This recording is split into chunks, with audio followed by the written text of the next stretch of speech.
This is a great athlete, Angelica Bengtsson from Sweden. She's two-time world junior champion. And she's gone out to 481 this year. Really coming through now on the senior ranks, and that was a great clearance. She'll be happy with that. Taking a little bit longer, of course, 17 athletes. So there'll be a little bit more time than usual between these attempts. Got some really great height on that. She liked it. But she actually had quite a short pole there, so she'll definitely need to take out a longer pole to help her get that extra 10 centimeters or so for the 480. Bengtsson, the Swedish athlete, this is her first attempt. Nope. Well, she'll have to go again. Angelica Bengtsson, the Swedish athlete, 2 times the world junior champion, been in great form this year. 481 personal best. This is her third attempt, and she's got it. Oh, Bengtsson goes clear. And the Swedish flags have been thrown. Oh, she's happy. She'll go on to negotiate the next bar. Goes up 10 centimeters to 4 meters 80. And her championships lives on. Quite a nice crowd gathered, actually. Here. I would actually say never has a depth of this women's pole vault been as so strong. And this is the Swedish athlete Bengtsson. It took her 3 attempts at 470. Personal best 481. She's getting right up there with this next attempt at the 480 bar. So here we go. Lots of speed on the runway. Oh, and it wasn't bad, was it? It was a decent attempt. I think she'll take some confidence from that.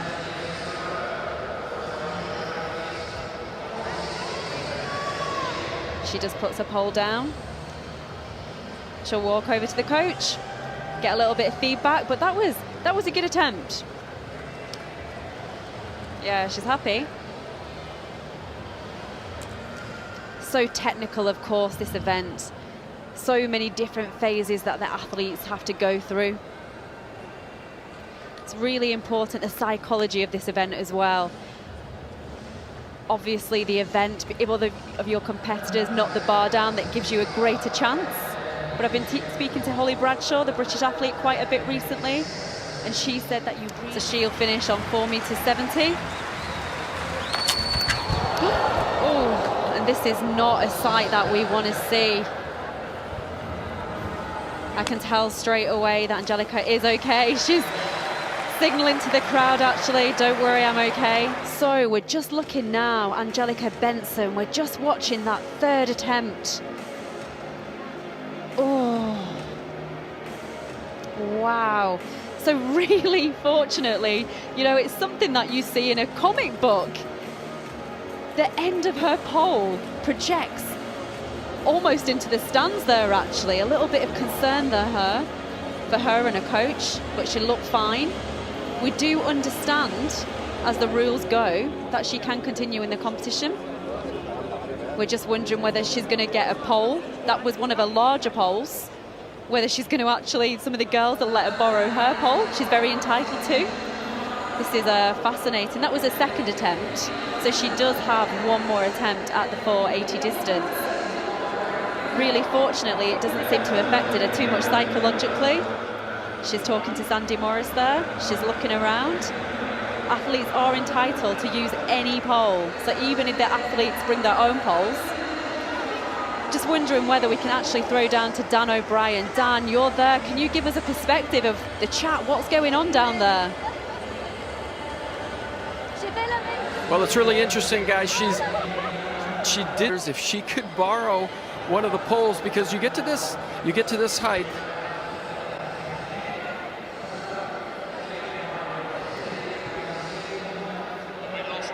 Just wondering whether we've lost Dan there. No, I'm here, guys. I apologize. Yep.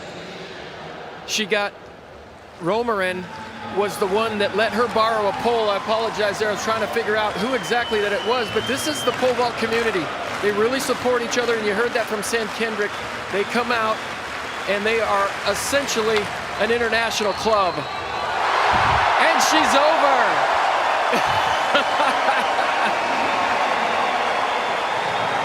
Absolutely wonderful, and they have a wonderful crowd down here. Everybody is on their feet. And it was nice that the officials gave her a little extra time, and she was searching in a number of different bags, and everybody was willing to lend her the pole that she needed. She found the right numbers, the ones that were working in her progression, and over she went. What a fascinating story. I think if I was Angelica, I want to actually have that pole. I'll be saying to Marin, you know, yeah, it's yours, but you know, this is my 480 pole. Absolutely fantastic in the arena to actually hear the crowd being so ecstatic. They witnessed something that was potentially very, very risky in qualifying there. Just 1 centimetre away from her personal best. What guts, what maturity from a young athlete to come back. But her campaign ends in 5th position. This is the final attempt now for Angelica Bengtsson. This is the borrowed pole, don't forget. She warmed the hearts of the crowd. But she'll go away from these championships really, really happy. 4th position in 2015, of course. 6th here. The girls are having an attempt at this. Only Jen Sir from the USA has decided not to. This is the first time that we look at Stefanidi, the Greek athlete. Well, she hardly got out of 3rd gear there on the runway. A lot of these athletes will be using softer poles, shorter poles for some of these opening heights. They're a little bit easier to bend. The World Championship final is really, really important. Katerina Stefanidi. What will the next hour or so hold for her?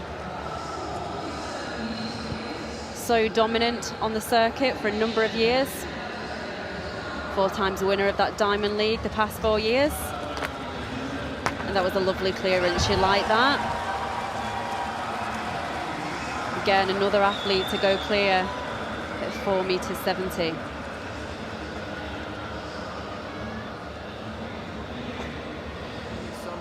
You managed 6:06 at the U.S. Championships. You had the competition won, but you continued to jump.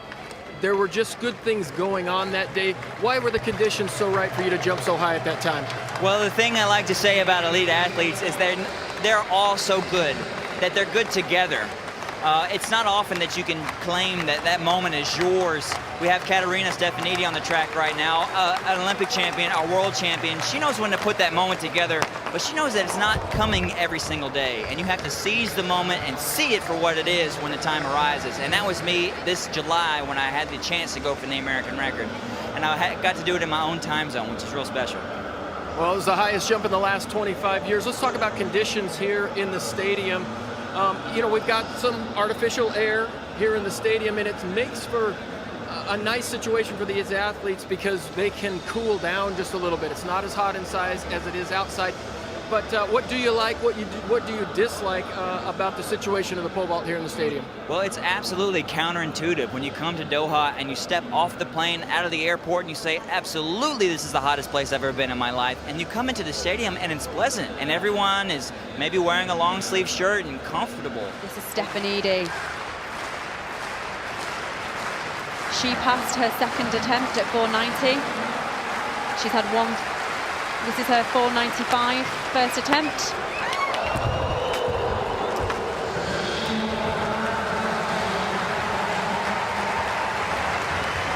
On 2nd attempt, beg your pardon. This is where her competition finishes. She's picked up a bronze medal. A medal of any colour in this women's pole vault is such a fantastic achievement.